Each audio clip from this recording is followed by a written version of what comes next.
প্রাণপ্রিয় শিক্ষার্থীবৃন্দ, অনলাইন ক্লাসে শুভেচ্ছা জানিয়ে আমি নূতন আঙ্গিকের দুটি কথা বলছি।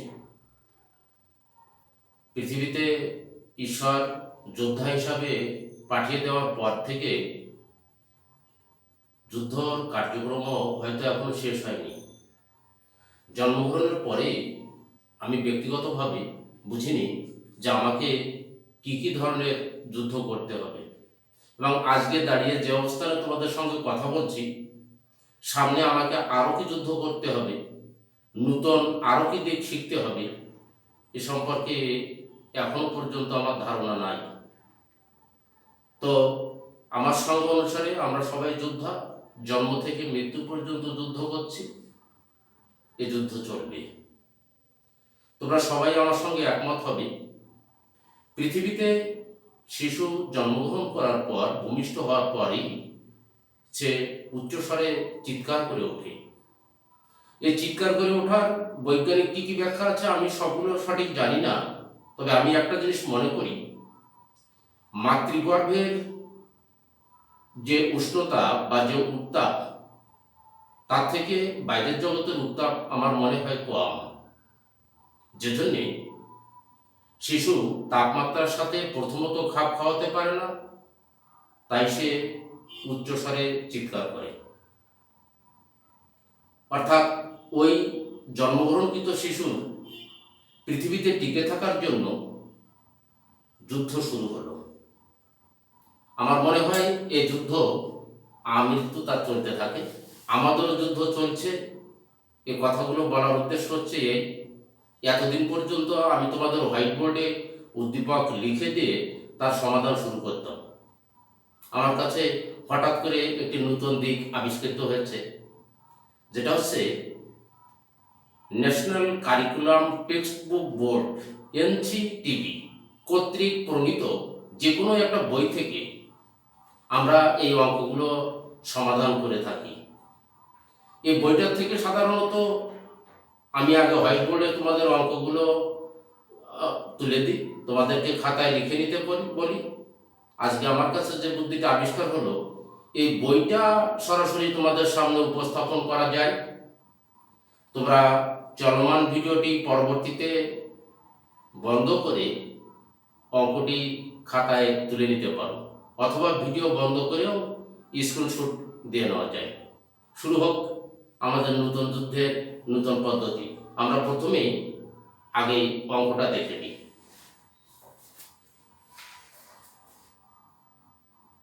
আমি তোমাদের এই মজুত পণ্যর হিসাব রক্ষণ পদ্ধতি আমি প্রথমেই করাতে চাচ্ছি হোম টেক্সট লিমিটেডের এই অঙ্কটি। আমি কিছুক্ষণ এখানে রাখছি, তোমরা এটার থেকে একটু দেখে নাও। আর একটু কাছাকাছি ধরলাম যাতে ভালো দেখতে পাও। এটা আমাদের উদ্দীপক, সম্ভবত এখানে উদ্দীপক 3 লেখা আছে, আর 3 নম্বর সমস্যা লেখা আছে। 3 নম্বর উদ্দীপকটির সমাধান আমরা করতে চাচ্ছি। তো 3 নম্বর উদ্দীপকের করণীয় যে অংশটা, সেটা আমাদের নেওয়া হয়নি, করণীয় অংশটা আমরা এবার নিয়ে নিচ্ছি।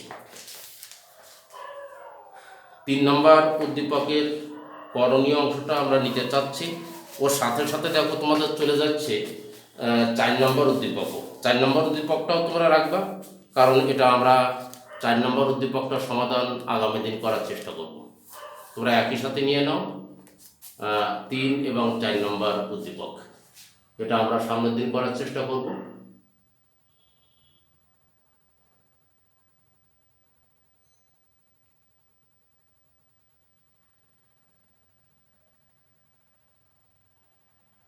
আমার মনে হয় উদ্দীপকটা তোমরা খুব ভালো দেখতে পেয়েছ এবং তুলেও নিচ্ছ। আমি নিজে দেখেছি একবার করে, এটা ক্যাপচার করে চালু করে দেখেছি যে আসলে ভালো দেখা যায়। তোমরাও দেখতে পাবে আমি আশা করি। 4 নম্বর উদ্দীপকটাও দেখে নিচ্ছ। এর মাধ্যমে আমাদের উদ্দীপক পর্ব শেষ, আমরা সমাধান পর্বে যাব। সমাধান পর্বের জন্যে তোমরা হোয়াইট বোর্ডে লক্ষ্য করবে। হোয়াইট বোর্ডে আমরা সমাধানটা উপস্থাপন করতে চাচ্ছি। সেক্ষেত্রে তোমরা লক্ষ্য করেছ আমাদের কাছে ওয়াদাকে চেয়েছে হোমটেক্স লিমিটেডের কারখানায় ব্যবহৃত কাঁচামালের মজুদ নির্ণয় করো। তাহলে কারখানায় কত টাকার কাঁচামাল ব্যবহার করা হয়েছে এটা আমাদের বের করতে হবে, বা এটাকে আমরা আর একটা কথায় বলতে পারি ব্যবহৃত কাঁচামাল ব্যয়। তো ব্যবহার বলতে কারখানায় সেই পণ্যগুলোই যেতে পারে যেগুলো আমার কারখানার থেকে বাইরে বের হলো। এজন্য দেখো তোমরা উদ্দীপকে ইস্যু দফা আছে 11 তারিখ, জানুয়ারি 11 তারিখ এবং জানুয়ারি 25 তারিখ। আমাদের উদ্দীপকে ইস্যু আইটেম দুইটা আছে, একটা আমি বললাম জানুয়ারি 11 তারিখ, একটা বললাম আমি জানুয়ারি 15 তারিখ। এই দুইটা ইস্যু আমরা যদি হিসাবভুক্ত করতে পারি তাহলে আমাদের কারখানায় কত একক পণ্য ব্যবহার করা হয়েছে এটা পাওয়া যাবে। আমরা ইস্যু মানের মূল্যটা ব্যবহার করি। তোমরা হেডলাইনটা এখানে লিখে নাও, সমাধান কোয়া ব্যবহৃত কাঁচামাল, ব্যবহারকৃত কাঁচামাল নিম্নরূপ।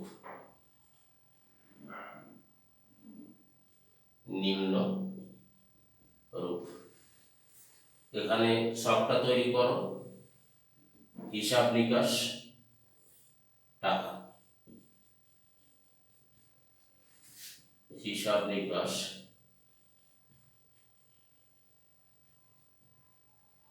তারিখ রাখো, তারিখ, হিসাব নিকাশ টাকা। এখানে একটা জিনিস আমাদের খেয়াল রাখতে হবে, আমরা এই ফিফো পদ্ধতিতে ব্যবহৃত কাঁচামাল ব্যয়টা নির্ধারণ করব, তাহলে আমাদের পরবর্তীতে হিসাবের জটিলতা দেখা দেবে। আমরা এই জন্য এটা আগে লিখে নিচ্ছি। তো জানুয়ারি 11 সাল দেওয়া আছে, দেখো 2015, জানুয়ারি 11, জানুয়ারি 11 তারিখে 450 একক ইস্যু করা হয়েছে। তো 450 একক ইস্যু করা হলে আমাদের পূর্ববর্তী যে মান ছিল এটা ছিল 325 একক এবং 125 একক। আমি ব্যাখ্যাটা একটু পরে দেব। 325 একক, 125 একক। আমরা যেহেতু এটা ফিফো পদ্ধতিতে হিসাব করছি এর জন্য এটা এমন হচ্ছে, একটা 3 টাকা করে, 1 টাকা 125 একক 3 টাকা 10 পয়সা করে, 3 টাকা 10 পয়সা। এটা গুণ করলে আমরা প্রথমটার টাকা পাচ্ছি 975, দ্বিতীয়টা 387, 975, 387, 50 পয়সা হয়, লিখে দাও। দুটোকে যোগ করলে আমরা মোট টাকার পরিমাণ পাবো।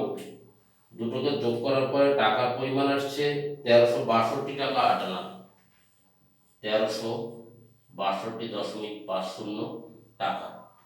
জানুয়ারি 11 পরে আছে আমাদের, আমরা উদ্দীপকে লক্ষ্য করেছি জানুয়ারি 25, জানুয়ারি 25 তারিখে আমাদের মোট ইস্যু করা হয়েছে 450 একক।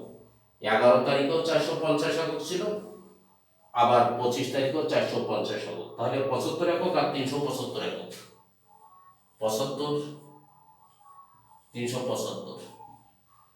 টাকার পরিমাণ দেখো দেওয়া আছে আমাদের 3 টাকা 10 পয়সা, 3 টাকা 20 পয়সা, 3.10, 3.20। তোমরা ক্যালকুলেটরও গুণ করে দেখতে পারো, আমিও হিসাবটা বলছি। 232 টাকা 50 পয়সা, 232 টাকা 50 পয়সা, 375 গুণ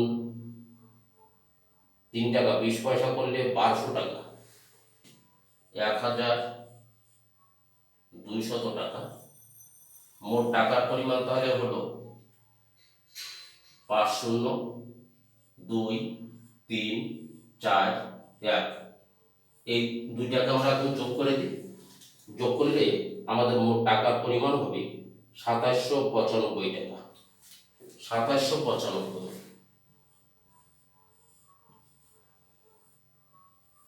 আমরা অধিকাংশ ছাত্রছাত্রী বলতে চাইবো যে স্যার একে আসলে ভালো বুঝতে পারিনি বা বোঝা সম্ভব হয়নি। এটা তখনই ভালো করে বোঝা সম্ভব হবে যদি আমরা ফিফো পদ্ধতিতে মান খতিয়ানটাকে আগে বোঝার চেষ্টা করি। ফিফো পদ্ধতির মান খতিয়ানটা আমরা দেখলেই বুঝে ফেলবো যে কেন এখানে 325 একক 3 টাকা করে, 125 একক 3 টাকা 10 পয়সা করে হলো, বা এখানেও এই দুইটা রেট কিভাবে আসলো। এটা আমরা মান খতিয়ানটা দেখার পরেই এর সঠিক হিসাবটা আমরা পেয়ে যাব। আমি তোমাদের এখন মান খতিয়ানটা প্রস্তুত করতে বলছি, তোমরা ছক তৈরি করে ফেলো।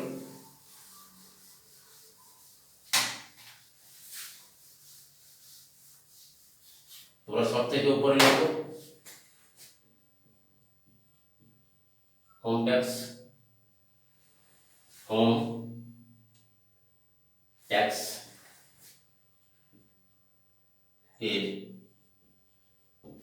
মান খতিয়ান।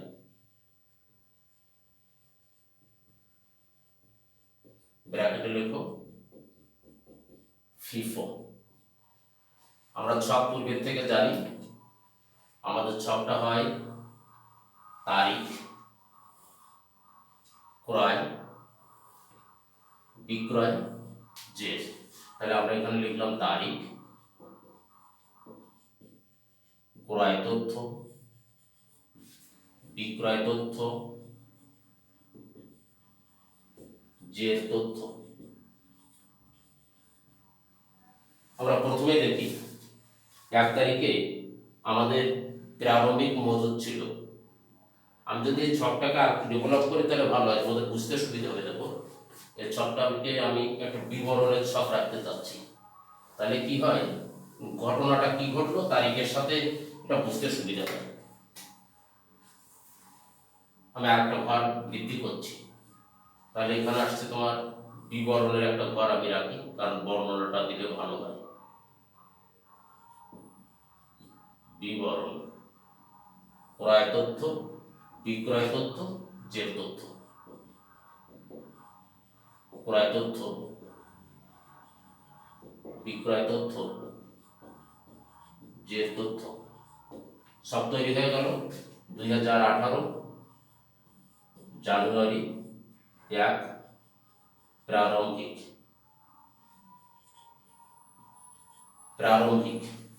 প্রারম্ভিকটাকে আমাদের সরাসরি জেরের ঘরে লিখতে হবে। 325 একক 3 টাকা করে সরাসরি জেরের ঘরে আমরা লিখলাম 325 একক গুণ 3 টাকা সমান সমান ক্যালকুলেটরের সহযোগিতা। ক্যালকুলেটরের সহযোগিতা নিলে তোমরা টাকা পেয়ে যাচ্ছ, দেখো 975 টাকা। 975 জানুয়ারি 1 তারিখ আমাদের কমপ্লিট হলো।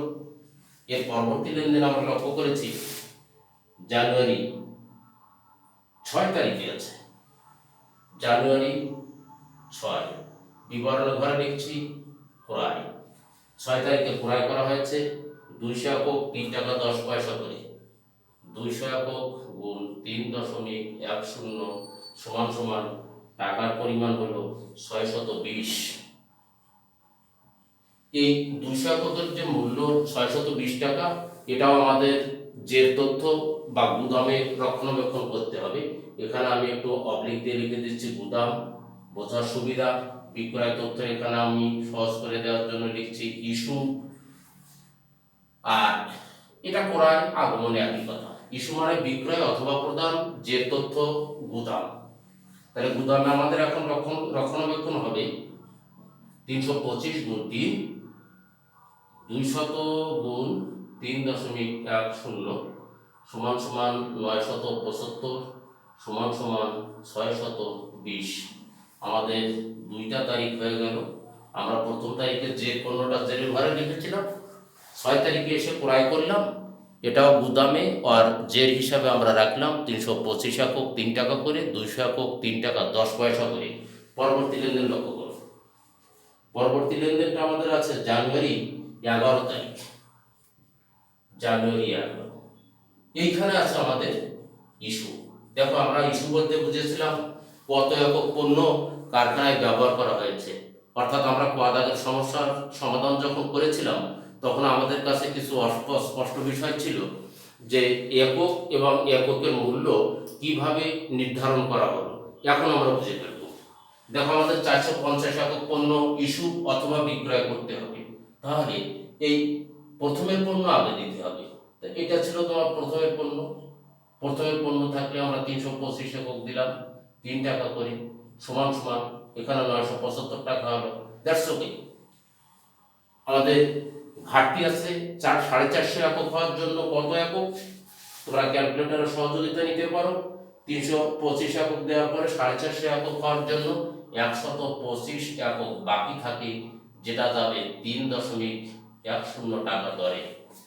সমান সমান আবার ক্যালকুলেটর ব্যবহার, যে এখানে টাকা কত হবে? 125কে 3.10 দিয়ে গুণ করে তোমরা আগেও টাকা পেয়েছিলে 387 টাকা 50 পয়সা। 387 টাকা 50 পয়সা। দেখো এই প্রথম যে পণ্যটা আমি আন্ডারলাইন করে রাখছি, এই পণ্যটা আমাদের শেষ হয়েছে, 200 থেকে 125 একক চলে গেছে। তাহলে এখানে আমাদের বাকি আর অবশিষ্ট হাতে আছে 75 একক পণ্য 3 টাকা 10 পয়সা করে। ক্যালকুলেটরের সহযোগিতা নাও। 75 গুণ 3 টাকা 10 করো। 75 গুণ 3.10 করলে টাকা হবে 232 টাকা 50 পয়সা। 232.50 টাকা। 11 তারিখের কাজটা শেষ।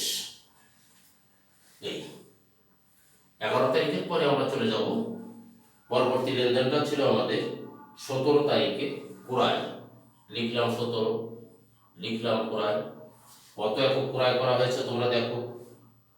উদ্দীপকে দেখেছো তোমরা 500 গুণ 300 3 টাকা 20 পয়সা করে। 500 গুণ 3.20 টাকার পরিমাণের জন্য ক্যালকুলেটর সহযোগিতা নাও। টাকা কত হলো? 1600। তাহলে এখানে গুদামে আগে থেকে আমাদের 75 একক পণ্য ছিল 3 টাকা 10 পয়সা করে, যার পরিমাণ হলো 232.50 টাকা। নতুন করে ক্রয় করা হয়েছে আমাদের 500 একক, মূল্য হলো 3.20 টাকা করে। মোট টাকার পরিমাণ হলো 1600.00 দিলাম, না দিলেও হতো। আমাদের এই পর্যন্ত 17 তারিখ শেষ হলো। 17 তারিখের পরে আমাদের কোয়াদাগের সমস্যার সমাধানে 23 তারিখের ইস্যু পণ্যের মূল্যে যে ধরনের সমস্যা সৃষ্টি হয়েছিল এটা আমরা বের করার জন্য অগ্রসর হব। তার আগে আমি একটা কথা একটু বলে নিই, সেটা হচ্ছে কি, দেখো 23 তারিখে একটা কথা আছে যে ইস্যুকৃত পণ্য ফেরত এসেছে। অবলিক আমরা শব্দটা আরো ভালো করে পড়ে নিই। দেখো জানুয়ারি 23 তারিখে আছে ফেরত দেওয়া হলো। ফেরত দেওয়া হলো মানে বাইরের দিকে চলে গেল। তাহলে আমরা এখানে লিখছি ফেরত। চলে গেল মানে ইস্যু।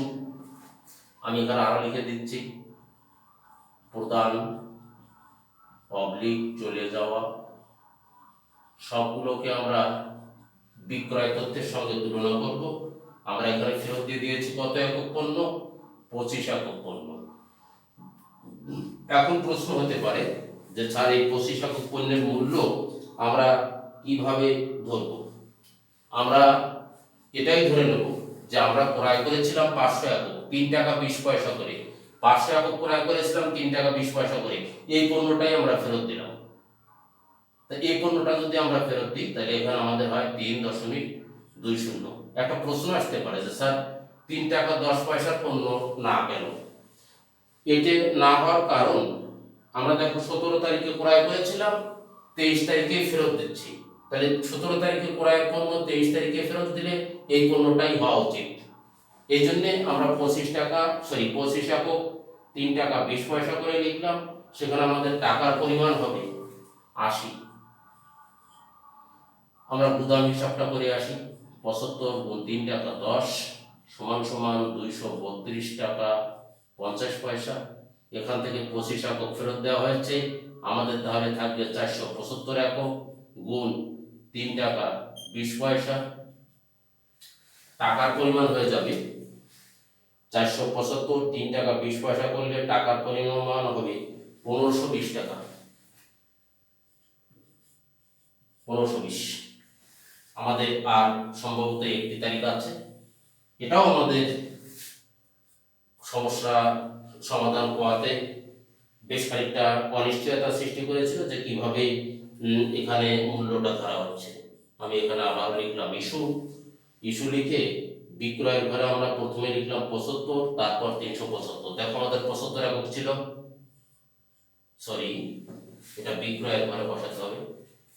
বিক্রয় 75 একক গুণ 3.10 সমান সমান 232.50 টাকা। আর এখান থেকে আমাদের বাদ বাকি 75 এককের পরে আমরা নিয়ে নিচ্ছি 375 একক। নাও 375 একক, এটার মূল্য ধরে আসবে। এটা প্রথম পণ্য, এটা শেষ হলো, আন্ডারলাইন করে দিলাম। এই 475 থেকে নিলাম 375, তাহলে এখানেও একক প্রতি মূল্য আসবে 3 টাকা 20 পয়সা করে। আর এখানে থেকে যাবে 100 একক পণ্য 3 টাকা 20 পয়সা করে, অর্থাৎ এখানে টাকা থাকবে 3200। আর আমাদের এখানে আরেকটা টাকা লিখতে বাকি আছে 3 টাকা 10 পয়সা করে। না, আমার এখানে একটু ভুল হলে দেখো হিসাবটা, এটা 320 টাকা হবে, এটা 320। আর 375 গুণ 3 টাকা 20 করলে সেখানে টাকা হবে 1200। এর মাধ্যমে আমাদের ফিফো খতিয়ানের কার্যক্রম শেষ। তবে যাদের কাছে এটা একটু জটিলতা সৃষ্টি করছে বা বুঝতে অসুবিধা হচ্ছে, তাদের কি করতে হবে, আরেকবার আমাদের এই ক্লাসটাকে অনুসরণ করতে হবে, ক্লাসটা আরেকবার দেখতে হবে, বোঝার চেষ্টা করতে হবে।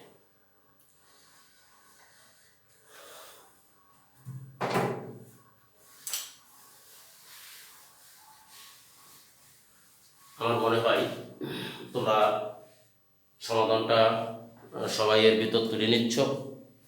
আমরা গত ক্লাসটাও ফিফো পদ্ধতির একটা সৃজনশীল সমস্যার সমাধান করেছিলাম, আজকেও আমরা নতুন করে আরেকটি সৃজনশীল সমস্যার সমাধান করলাম। তোমরা বাসায় দেখবে। ক্লাসের শুরুতে ভূমিকায় যুদ্ধ সম্পর্কে একটি বাস্তব উদাহরণ দেওয়া ছিল। শিশু জন্মগ্রহণ করার পরে উচ্চস্বরে চিৎকার দিয়ে কান্নাকাটি করে, যেটা আমি নিজেও করেছিলাম। তোমাদের ক্ষেত্রেও অনুরূপ ঘটেছিল, কিছু কিছু ক্ষেত্রে ব্যতিক্রম। তো এই জন্যে আমরা যতদিন বেঁচে আছি সুন্দর এবং সুস্থভাবে বেঁচে থাকার জন্য নতুন নতুন কৌশল আবিষ্কার করব। এই আবিষ্কৃত পদ্ধতি যেন সবার জন্য কল্যাণ বয়ে আনে। আমি আজকে নতুন পদ্ধতি হিসাবে আবিষ্কার করেছি, বইয়ের থেকে উদ্দীপকটি আগে তোমাদের দেখানো, তারপর সমাধান করা। তোমাদের কাছে যদি এর থেকে আরো ভিন্ন বা সুন্দর কোনো কৌশল থাকে যেটা অঙ্কের সমাধানের ক্ষেত্রে প্রয়োগ করা যেতে পারে, শিক্ষা ব্যবস্থাটাকে আরো বেশি উন্নত করা যেতে পারে, এমন পদ্ধতি এবং কৌশল থাকলে আমার সঙ্গে তোমরা সেটা শেয়ার করতে পারো, আমার সঙ্গে সেটা আলোচনা করতে পারো। কারণ আমি নিজেও দেখেছি যে আমরা যতটা না শেখাই ছাত্রছাত্রীদের কাছ থেকে, তার থেকে বেশি শিখি। তোমাদের কাছ থেকে আমারও শেখার মতো মানসিকতা আছে। তোমরা আমাকে সহযোগিতা করবে, নতুন দিক আবিষ্কার করে শিক্ষা ব্যবস্থাটাকে কীভাবে আরও ডেভেলপ করা যাবে সে ব্যাপারেও সহযোগিতা করবে। এমন তথ্যের ভিত্তিতে, এমন আবেদনের ভিত্তিতে আজকের পাঠদান কার্যক্রম এখানে শেষ করছি। সবাই ভালো থাকবে।